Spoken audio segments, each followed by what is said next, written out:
नमस्कार।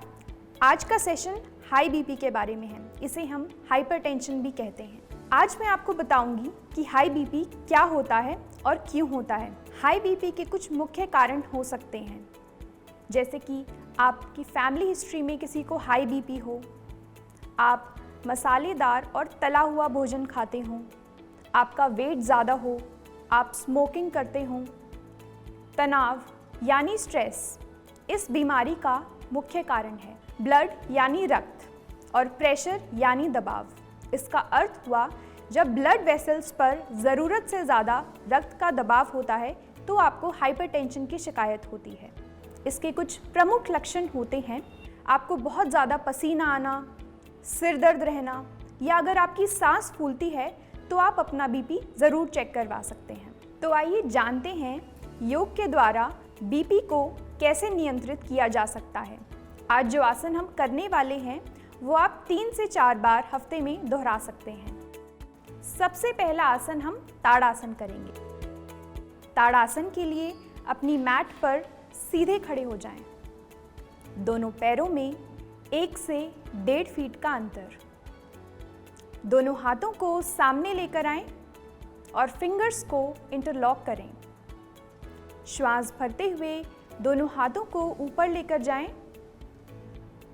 अब यहीं पर बैलेंस बनाते हुए अपनी एड़ियों को यानी हील्स को ऊपर उठाएं।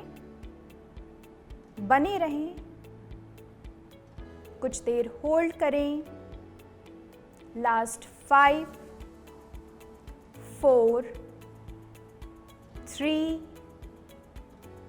2, 1। धीरे से वापस आएं। अगला अभ्यास हम वज्रासन का करेंगे। वज्रासन के लिए पैरों को सीधा करें। दोनों हाथों को अपने हिप रीजन के साइड में रखें। अब अपने राइट पैर को मोड़ते हुए राइट हिप के नीचे रखें और लेफ्ट पैर को मोड़ते हुए लेफ्ट हिप के नीचे रखें। कमर गर्दन सीधी रखें। दोनों हाथों को घुटनों पर रखें। आंखें बंद। सारा ध्यान श्वास प्रश्वास पर। आती जाती श्वास प्रश्वास को बंद आंखों से देख जाएं। क्षमता अनुसार इस आसन का अभ्यास करें और धीरे से वापस आ जाएं।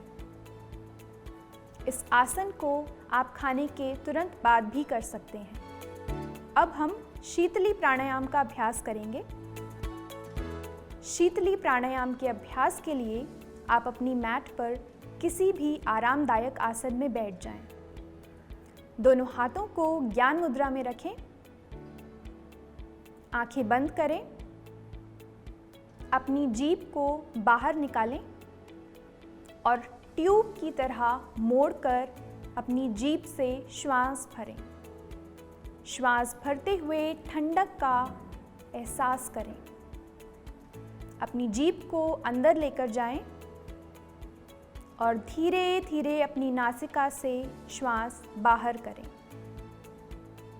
इस प्राणायाम को आप 3 से 5 बार दोहरा सकते हैं।